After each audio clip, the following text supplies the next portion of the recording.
Nereye gidiyoruz abi? Sürsen söyleyeceğim. Bugün kimi gömüyoruz? İhaneti.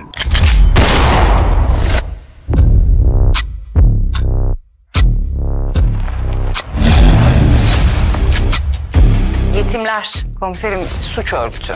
6 kişiden oluşuyorlar. Madem merkezi biliyoruz, niye yakalayamıyoruz? Toplanan bütün paranın %10'u yetimlerin. Eğer Yakup Baba'ya bir şey olur da o sofranın başına oturursa asıl o zaman yandık. Siz bu aradığınız kadının İstanbul olduğunu emin misiniz Eşref Bey? Burada, bu şehirde bir yerlerde.